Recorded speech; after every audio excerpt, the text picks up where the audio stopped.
సమయము మరియు దేవుని యొక్క వర్తమానంగా మన మధ్యలో దేవుని దాసు ప్రసంగి వారు ఉన్నారు. వారు వచ్చి వాక్య పరిచయం చేస్తారు.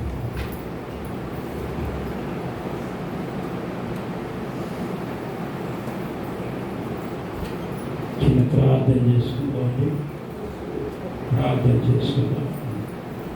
మహాపరిశుద్ధుడా, ప్రేమ నమ్మకమైన కనికరం కలిగిన ప్రభువా, నీ ప్రశస్తమైన పవిత్రమైన కృప కలిగిన నామమునకు వందనములు ప్రభువా. ప్రభువా, మీరు మమ్మల్ని ప్రేమించి మీ పరిచర్యలో ప్రభువా అల్పులను అయోగ్యులను నిష్ప్రయోజకులను నీ సన్నిధి నుండి త్రోసివేయటానికి తగిన వాడు అట్టి వాడినైనా నన్ను ప్రేమించి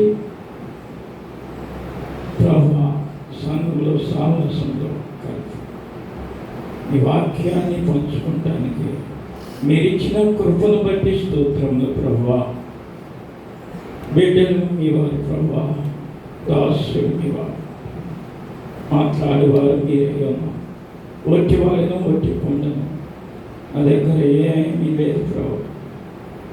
ఈ బిడ్డలతో మీరు శుద్ధిగా మాట్లాడగలిగిన దేవుడు, ఎవరు ఏ తృష్ణ కలిగి ఏ దప్పిది కలిగి వచ్చి ఉన్నారో నేను మాత్రం ఎరగను. మీ ఆత్మ నడిపింపును మీ కృపను బట్టి వారితో మాట్లాడండి, దయ చూపించండి.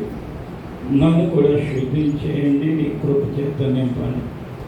మీ సన్నిధిని, నీ ప్రసన్నతను, మీ కృపను మా మధ్యన ఉంచుమని నీ పరిశుద్ధాత్మ నింపుదల మాకు దయచేయడానికి క్రీస్తు యేసు నామములో ప్రార్థించి బ్రతిమిలాడి వేడుకుంటున్నాను పరమ తండ్రి, ఆమేన్. అందరూ సంతోషంగా ఉన్నారు. స్తోత్రాలు చెప్తామా? హల్లెలూయా, హల్లెలూయా. ఒక పాట పాడుకొని దేవుని నామాన్ని మహిమపరుచుకుందామండి. అందరికి తెలిసిన పాట ఆనంద కీర్తనలో నుండి అతి పరిశుద్ధుడా స్తుతి నైవేద్యం అన్న పాట పాడుకొని దేవుని నామాన్ని మహిమపరుచుకుందాం. స్వరాలు ఎత్తి మీరు అందరూ స్తుతిస్తే దేవునికి మహిమ కలిగితే మీరు కూడా గలమైపి స్తుతించండి. అతి పరిశుద్ధుడా స్తుతి నైవేద్యము నీకై అర్పించి కీర్తింతును. నీవు నా పక్షమై నన్ను దీవించగా, నీవు నా తోడువై నన్ను నడిపించగా, జీవింతును నీ కోసమే. ఆశ్రయమైన నా యేసయ్యా, జీవింతును నీ కోసమే. ఆశ్రయమైన నా యేసయ్యా, అతి పరిశుద్ధుడా స్తుతి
అతి పరిశుద్ధుడా స్తుతి నైవేద్యము నీకై అర్పించి కీర్తింతును.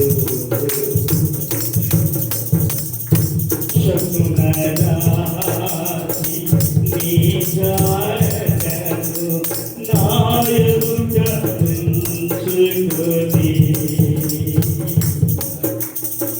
గడచిన కాలం సాగిన ప్రయాణం నీ కృపకు సంకేతమే.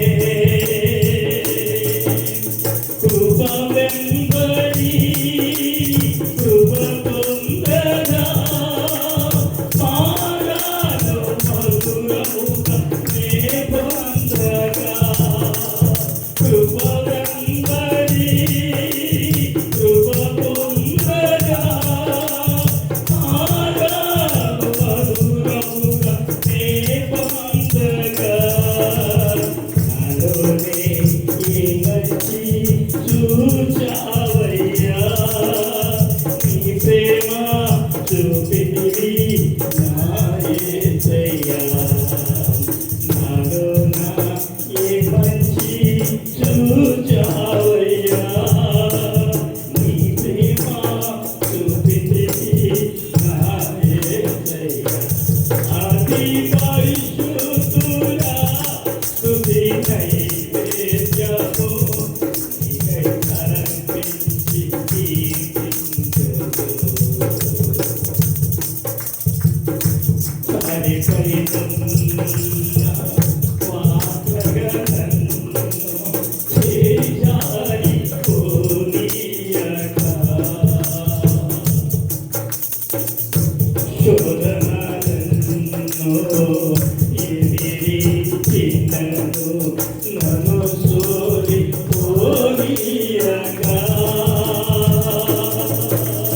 ఉన్నావులే ప్రతి క్షణమున కలిసున్నావులే ప్రతి అడుగున. ఉన్నావులే ప్రతి క్షణమున కలిసున్నావులే ప్రతి అడుగున. నీవేగా యేసయ్యా నా ఊపిరి. నీవేగా యేసయ్యా నా కాపరి. నీవేగా యేసయ్యా నా ఊపిరి. నీవేగా యేసయ్యా నా కాపరి. అతి పరిశుద్ధుడా స్తుతి నైవేద్యము నీకై అర్పించి కీర్తింతును. నీవు నా పక్షమై నన్ను దీవించగా నీవు నా తోడై నన్ను నడిపించగా జీవింతును నీ కోసమే. ఆశ్రయమైన నా యేసయ్యా జీవింతును నీ కోసమే. ఆశ్రయమైన నా యేసయ్యా. హల్లెలూయా హల్లెలూయా. అందరూ సంతోషంగా ఉన్నారమ్మా. హల్లెలూయా చెప్తామా? దేవుని స్తుతిద్దామా? దేవుని సన్నిధిలోకి వచ్చాము. మనల్ని మనం మర్చిపోదామని మన ఇంటి దగ్గర వాతావరణాన్ని మనలో ఉన్న మనసులో ఉన్న వ్యాధుల్ని అన్నిటిని కొంచెం పాటు ప్రక్కన పెట్టి ప్రభువుని ఒక్కసారి అవకాశం ఇద్దాం. దేవుని వైపు దేవుని వాక్యం వైపు మనసు కలుపుదాం. ప్రియమైన సంగమా, పరిశుద్ధమైన ప్రజలారా, మీరందరూ పవిత్రపరచబడిన సంఘమై ఉన్నారు. దేవుని అవయవమై ఉన్నారు. దేవుని అంగమై ఉన్నారు. దేవుడు మీతో మాట్లాడాలని సిద్ధపరిచి మిమ్మల్ని ఆయన తట్టు ఒక్కసారి మీ మనసును తిప్పమని ప్రాధేయపడుతూ ఉన్నాను. ఎందుకంటే ప్రభుకి మనం పొద్దు సోమవారం నుండి మరి శనివారం వరకు ప్రయాసలను అనేక పని పాత్రలో ఉంటాం. కొంతమంది బైబిల్ ధ్యానిస్తారు, కొంతమంది ప్రార్థిస్తారు, కొంతమంది సమయాన్ని ప్రభుకి ఇచ్చిస్తారు. కానీ ఇక్కడికి రావాల్సిన పరిస్థితి ఏంటంటే మరి సంఘము అవయవమై ఉన్నాం, మనం అందరం ఐక్యమై ఉన్నాం. ఇక్కడ ప్రభు సన్నిధి ఉంటుంది, ఇక్కడ ప్రభు చూస్తూ ఉంటాడు. సంఘం బైబిల్ చెప్తున్న మాటలండి, నా మాటలు కాదు. సంఘంలో మనం అందరం కూడుకొని ఒకరి ఒకరు ప్రార్థన చేస్తూ, ఒకరి ఒకరు విజ్ఞాపన చేస్తూ, ఒకరి విశ్వాసంలో ఒకరు బలపరచబడుతూ, ఒకరి ఒకరు పులుగొలకు పడుతూ ప్రభు తట్టు తేడడానికి వచ్చి ఉన్నాం. కానీ మనం ఇంకా ఏ మనసులో పెట్టుకోవడానికి రాలేదు కనుక మనం సరి చేసుకోవడానికి వచ్చి ఉన్నాం. కానీ ఈ దినమందు మనం ప్రభు సన్నిధిలో ఆయన స్తుతించడానికి వచ్చి ఉన్నాం, ఆరాధించడానికి వచ్చి ఉన్నాం, మనం సరి చేసుకోవడానికి వచ్చి ఉన్నామండి. కనుక మనం మనసును ఆయన వైపు తిప్పుదామని మిమ్మల్ని హృదయపూర్వకంగా ప్రాధేయపడుతూ ఉన్నాను. గలతీయులకు రాసిన పత్రిక చదువుదామండి. గలతీయులకు రాసిన పత్రికలో 6 అధ్యాయాలు ఉన్నాయి. 6 అధ్యాయాలలో మంచి మంచి మాటలు ఉన్నవి. అవన్నీ ఒక విధముగా మరి మనం ధ్యానించవలసిన వారు ఉన్నాం. మన తండ్రి అయిన దేవుని చిత్త ప్రకారం క్రీస్తు మనలను ప్రస్తుత దుష్టకాలం నుండి విమోచింపవలేనని పాప నియమముల నిమిత్తము తను తాను అర్పించుకున్నాడండి. గలతీయులకు రాసిన పత్రిక చదువుతాము చూడండి. గలతీయులకు రాసిన పత్రికలో మరి 2వ వచనం నుండి సహాయం చేయండి. నాతో కూడా ఉన్న సహోదరులందరూ గలతీయులో ఉన్న సంఘము శుభమని చెప్పి రాయినది తండ్రి అయిన దేవుని నుండి మన ప్రభు అయిన యేసు క్రీస్తు నుండి మీకు కృపయు సమాధానములు కలుగునుగాక. మన తండ్రి అయిన దేవుని చిత్త ప్రకారము క్రీస్తు మనలను ప్రస్తుత దుష్టకాలములో నుండి విమోచింపవలనని మన పాపముల నిమిత్తము తన్ను తాను అప్పగించుకొనెను. దేవుని యుగయుగములకు మహిమ కలుగునుగాక. ఈ మాట అందరూ చెబుదామా? అందరి నోట ఈ మాట పలుకుదామండి. దేవునికి చెప్పండి, అందరూ గలమెప్పండి. దేవునికి యుగ యుగములకు మహిమ కలుగునుగాక. ఆమేన్. ఈ వచనం ఊరికే రాయలేదండి. ఆయన అపోస్తలుడైన పౌలు గారి ఈ మాట ఊరికే రాయలేదు. ఆయన ఆత్మలో మంది రాశాడు ఈ మాట. ఎందుకు రాశాడంటే యేసుక్రీస్తు ప్రభు ప్రస్తుతం ఉన్న దుష్టకాలం నుండి, ఏ కాలం అంట? దుష్టకాలం. మనం ఏ కాలంలో ఉన్నామో? మంచి కాలంలో ఉన్నామా? మరి మంచి యోగ్యమైన కాలంలో ఉన్నామా? లేదండి, దుష్ట కాలంలోనే ఉన్నాం. ఇప్పటికీ దుష్ట కాలంలోనే ఉన్నాం. మనం దుష్ట కాలంలో నుండి విమోచింపవలనని మన పాపము నిమిత్తము తను తాను అప్పగించుకొనెను. ఎవరి పాపముల నిమిత్తం అంటే ఆయన పాపం లేనివాడు. మన పాపముల నిమిత్తము ఆయన ఏం చేశాడంట? విమోచించడానికి తను తాను అప్పగించుకున్నాడు. ఏం అప్పగించుకున్నారో తెలుసండి? ఏం అప్పగించుకున్నారో తెలుసా? మనము పాపములతో చచ్చిన వారమై ఉండగా ఆయన తన జీవముతో మన పాపములన్నీ తీసుకొని ఆయన మరణించి ఆయన జీవాన్ని మనకి ఇచ్చుట వలన మనము దుష్టకాలంలో నుండి విడిపించబడిన వారమయ్యాం. అందుకోసమే ఆ మాట ఆయనకి తగిలి హృదయంలో మండిన వాడయి అపోస్తలుడైన పౌలు ఏమన్నారంటే దేవునికి యుగయుగములు మహిమ కలుగునుగాక అన్నాడు. అసలు ఆ పరిశీలన చేసి ఆయన ఆ మాట పలుకుతున్న ఆ మాటలకి దేవునికి భయపడిపోయాడు. భయపడిపోయి యుగయుగములకు, ఒక్క యుగము కాదండి, ఎన్ని యుగాలు జరిగినాయో మనకి లెక్కకు రాలేదు. ఏ సైంటిస్టులు చెప్తూ ఉంటారు. కానీ యుగయుగములకు అన్నాడు ఆయన. యుగయుగములకు మహిమ కలుగునుగాక అన్నాడు. అంతమంతా ఆయన హృదయంలో ఉండి దేవునికి స్తోత్రాలు చెప్తూ మహిమపరుస్తూ ఆయన ఆమేన్ అన్నాడు. హల్లెలూయా. అందుకోసం ఈ వచనం మీతో చదివించానండి. ఎందుకంటే ప్రియ సంగమా, దేవుడు మనల్ని దుష్టకాలంలో ఉండి విడిపించుతున్న ప్రతి సమయమందు ఆయన శ్రమ పడవలసి వచ్చాను, వేదన పడవలసి వచ్చాను. ఆయన ఎంతగానో మరి మనల్ని కన్న విమోచించిన మహాదేవుని మరి ఎంతో శ్రమ పడాల్సి హింసపడవలసి వచ్చింది అన్నమాట. అందుకోసం ఆయన ఆ మాటకి ఆయనకి మరి మనోనేత్రం తెరవబడి ఆ మాట అన్నాడు. చూడండి, ఇదిగో ఆ విమోచన పాపము నిమిత్తం క్రయధనముగా చెల్లించిన ఆ రక్షణనంట ఎవరంతా పాడు చేయడానికి వచ్చారంట లోకంలో. చూద్దామా అండి? చూద్దాం. చూడండి, మరి 6వ వచనం చదివి సహాయం చేయండి. 6వ వచనం చేసి సహాయం చేయండి కలుగుతారా?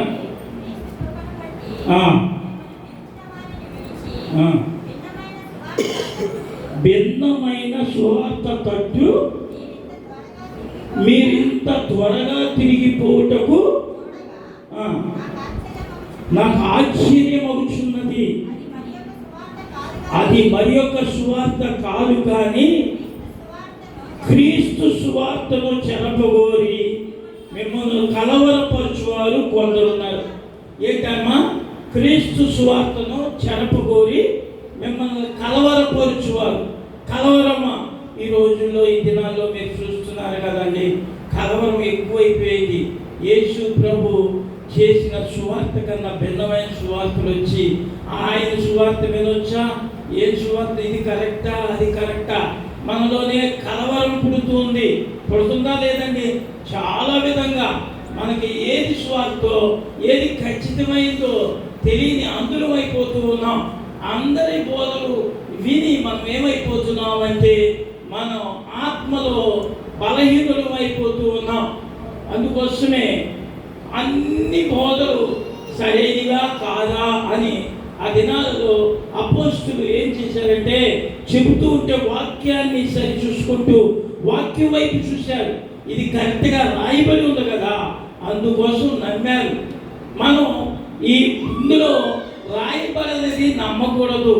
అంటే వాళ్ళు ఇష్టం వచ్చినట్లు మాటలు చెబుతూ ఉంటారు. అప్పుడు అవి తీపిగాను ఆనందదాయకంగాను ఇది కూడా దేవుని పనేలే అనుకున్నట్టుగా ఉంటుంది. అప్పుడు ఏమైపోతామంటే మనం తప్పిపోతూ ఉంటాం. ఆ దినాలలో కూడా సున్నతి గురించి ఎంతో కలవర పెట్టారు. ఆయన్ని ఎన్నో ఇబ్బందులు పెట్టారు. సున్నతి చేయించుకోవాలి, క్రీస్తు యందు బాప్తిసం తీసుకున్న వారందరూ కూడా అది సంఘంలో కలవర పెట్టడం వలన అనేకమైన అబద్ధ బోధకులు వచ్చడం వలన ఈయనకి ఆ భిన్నమైన బోధ కనబడి ఇదిగో ఆయన అన్నాడు, తను తానే మంట మండివాడే. అమ్మ చదువమ్మ, నేనైనా పరలోకం నుండి దేవదూత అయినా చెప్పిన చదువు తండ్రిగా అక్కడ ఉంది మాట.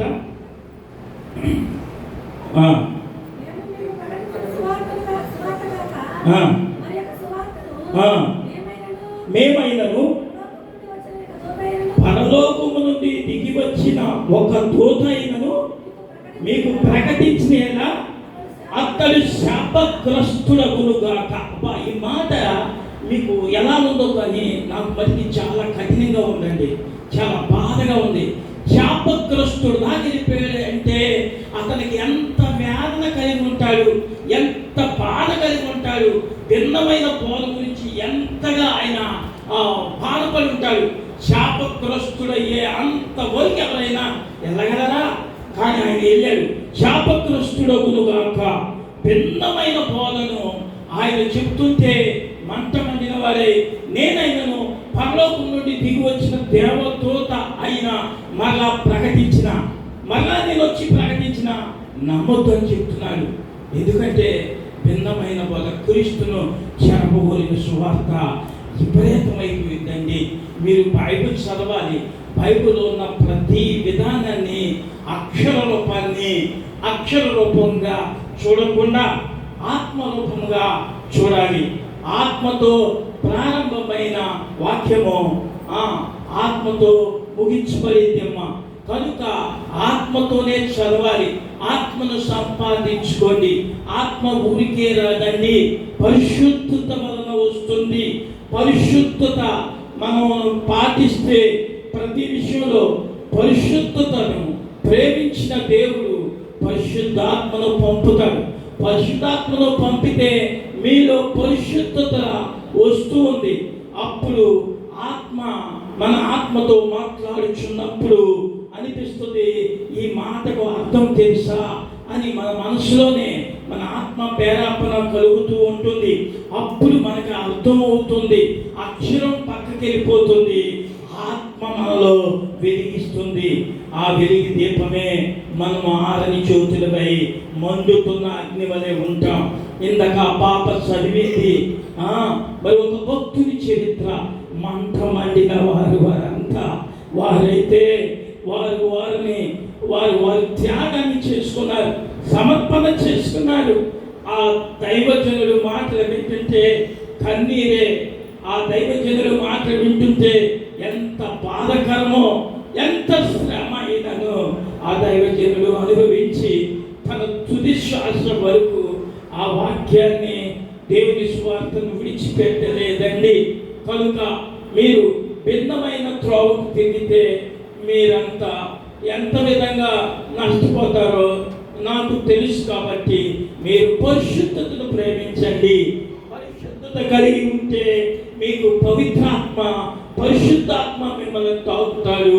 తాకినప్పుడు ఈ వాక్యములో ఉన్న ప్రతి మాట మీకు ఆత్మ రూపంలో మీ మనసులో ఉండి మీకు బోధ చేస్తూ ఉంటాడు. చూడండి, మరి శాపగ్రస్తుడైన తర్వాత ఆయన ఆ మాట అని ఖచ్చితంగానే నేను దాసుడును, క్రీస్తు దాసుడును కాకపోదును అన్నాడు. ఆ మంటలో చూడండి ఎక్కడ ఉందంటే వాక్యం 10వ వచనంలో చూడండి అమ్మా. 10వ వచనంలో, ఇప్పుడు నేను మనుషుల దయను సంపాదించుకోరుచున్నానా, దేవుని దయను సంపాదించుకోరుచున్నానా, నేను మనుషులను సంతోష పెట్టకోరుచున్నానా?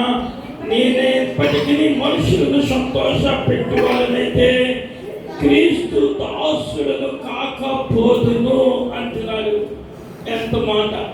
మనుషులను సంతోష పెట్టువారు విపరీతంగా వచ్చేసారు. నేను మనసులో వేదన పడుతూ చెప్తున్నాను, మా సువార్త వింటున్నారు, అందరూ చేస్తున్నారు. నవ్వటానికి, ఆనందించడానికి క్యాండియన్స్ ఉన్నారు. వాళ్ళు చూస్తే సరిపోతుందమ్మా. వాళ్ళు చూస్తే కడుపుబ్బా నవ్వే సినిమా యాక్టర్లు చాలామంది క్యాండియన్స్ ఉన్నారు. ఈ క్యాండియన్స్ ఈ లోకంలో ఉన్న క్రైస్తవులు బోధకులు కూడా నవ్విస్తూ ఉన్నారమ్మా. ఎప్పుడు ఇదే దేవుని సువార్త లేదు కానీ వాళ్ళ రియాక్షన్ వాళ్ళు చూస్తూ ఉంటే, వాళ్ళ వ్యక్తి శాస్త్రం చూస్తూ ఉంటే ఆ దినాల్లో అలా ఉన్నారంటారు ఆ సేవకుడు. ఆయన వాళ్ళు ఎప్పుడు దుఃఖంతో ఉన్నారు, వేదంతో ఉన్నారు అని చిన్న బుద్ధి అయినా చెప్తున్నారు, కళ్ళు నేర్పుతున్నారు. నవ్వటమే నవ్వటం. వాళ్ళకి ఇంటి దగ్గర పని లేదని కలుగుప్ప నవ్వుకొని మరలా కలుగుప్ప వెళ్ళిపోతారు. ఏం పోదమ్మా, నాకేం అర్థం కాలేదు. మన హృదయంలో ఎన్ని దాడిలో తెలుసా మీకు? మిమ్మల్ని మీద దాడి చేయట్లేదా సాధారణంగా? ప్రతి విషయంలో దాడి, నా విషయంలో నాకెంతో దాడి, అయ్యగారి విషయంలో అనేక విషయాల్లో దాడి లేదా? నిజమైన సేవకుడు ఎలా ఉంటాడో తెలుసా? దాడితో ఉంటాడు, బాధతో ఉంటాడు, ఎప్పుడు యుద్ధమే. ఇట్లా నవ్వుకుంటానుగా క్యాండీ ఏంటో కలుపుప్ప.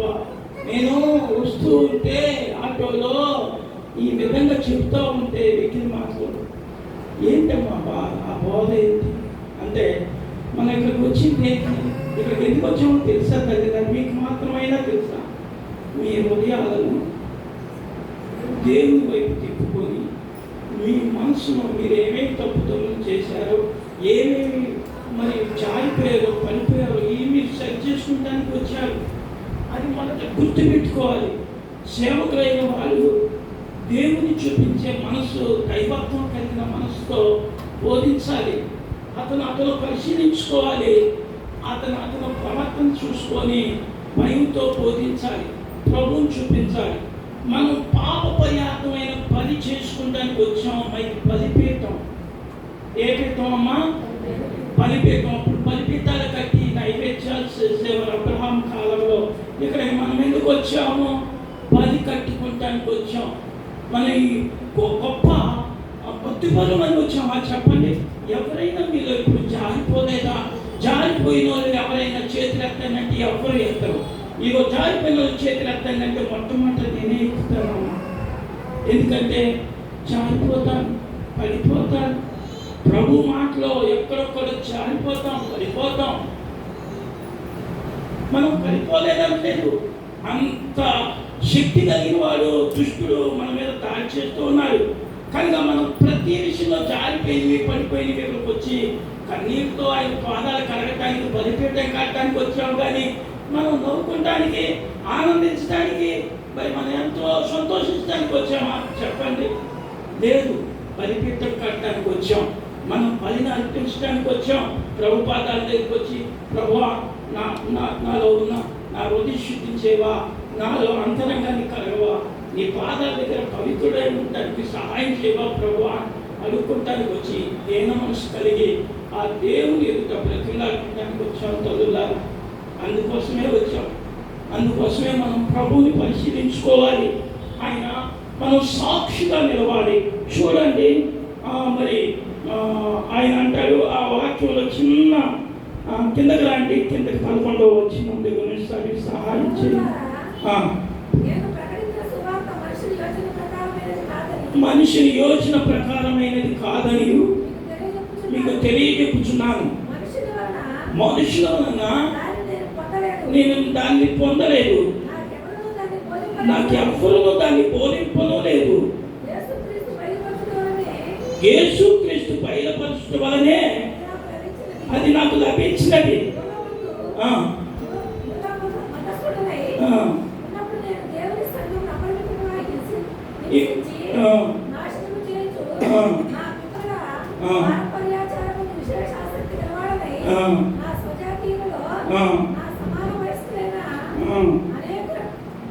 అనేకుల కంటే యూదుల మతంలో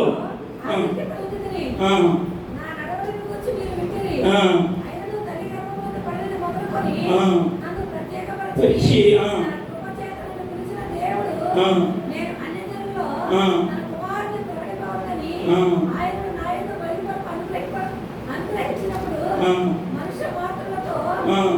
సంపాదింపలేదు. మనుషుల మాత్రులతో ఏమాత్రం సంపాదింపలేదు. నాకంటే ముందుగా అపోస్తులైన వారి యొక్క యెరూషలేముకైనను వెళ్ళలేదు. కానీ వెంటనే అరేబియా దేశంలోకి వెళ్ళి పిమ్మట దమస్కా పట్టణం తిరిగి వచ్చి ఏమా చెప్పండి. మీరు ప్రభుతో ఏకాంతంగా మనుషులు చెప్పిన వాక్యాలు వినిన తర్వాత నిజంగా నాకు ప్రభు దొరకాలి, నాకు ప్రభువుతో నేను నా ప్రభువుతో నేను నువ్వు ప్రభువుతో సంభాషణ చేసింది నాకు ఎవరనుకున్నాయా ఉంటే ఇంకా మంచిది. లేకపోతే మీరు సంభాషించాలమ్మా. ఎందుకంటే అపోస్తలుడైన పౌలు గారు మనుషులతో సంప్రదించలేదండి, మనుషుల దగ్గర నేర్చుకోలేదండి. ఆయన మనుషులను ప్రభు గురించి చెప్పేవారిని ఆయన మరి వినలే.